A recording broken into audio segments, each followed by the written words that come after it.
সবাইকে তোরা diaries channel থেকে স্বাগতম জানাচ্ছি। আজকে আমি বানাবো সিঙ্গারা। প্রথমেই দেখিয়ে দিলাম আমার ইনগ্রেডিয়েন্টসগুলো। এখন আমি পেঁয়াজগুলো কুচি কুচি করে কাটছি, আর ভিডিওর মাঝখানে বলে নিচ্ছি আমি পেঁপে, গাজর, আলু এই সবজিগুলো নিয়েছি। এখন আমি পেঁপে কাটছি লম্বা লম্বা করে, একদম কিউব কিউব করে কাটবো, ঠিক এরকম করে ছোট ছোট কিউব করে।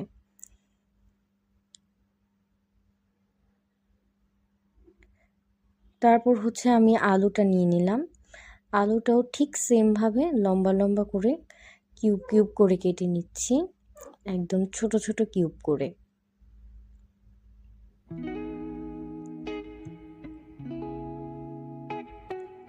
এখন আমি নিয়ে নিয়েছি গাজর।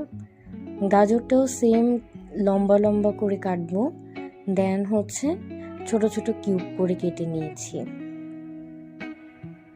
দিয়েছি টমেটো, এটা অপশনাল। এখন প্যানে তেল দিয়ে দিচ্ছি। তেল গরম হওয়ার পর 5 ফোড়ন দিচ্ছি। 5 ফোড়ন দিলে সিঙ্গারার যে টেস্টটা সেটা আরও বেড়ে যায় এবং খুবই ফ্লেভারফুল লাগে। এখন লালচে হওয়ার জন্য ওয়েট করছি। তারপর ছেড়ে দিলাম পেঁয়াজ কুচিগুলো, আর পেঁয়াজ কুচিগুলো প্যানের মধ্যে নাড়াচাড়া করতে হবে ঠিক ব্রাউন হওয়া অবধি পর্যন্ত।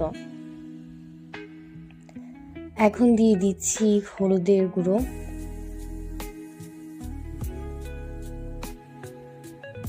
তারপর দিয়ে দিলাম মরিচের গুঁড়ো।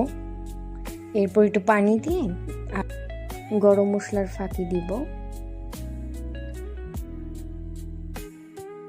তারপর একটু নাড়াচাড়া করব মশলাটা কষানোর জন্য। এরপর সবজিগুলো দিয়ে দিলাম, আলু, গাজর, পেঁপে।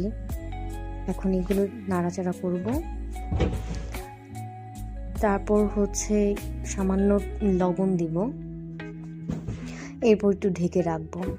এখন আমি চলে যাচ্ছি যে সিঙ্গারার যে ময়দা আর তেল আর একটু সামান্য লবণ দিয়ে যে আমি রেখে দিয়েছিলাম, সেটা এখন একটু হাত দিয়ে মথে তারপর বেলে নেব। এটা আসলে বেশি পাতলাও হবে না আর বেশি মোটাও হবে না। ভালো করে বেলে নিয়ে তারপর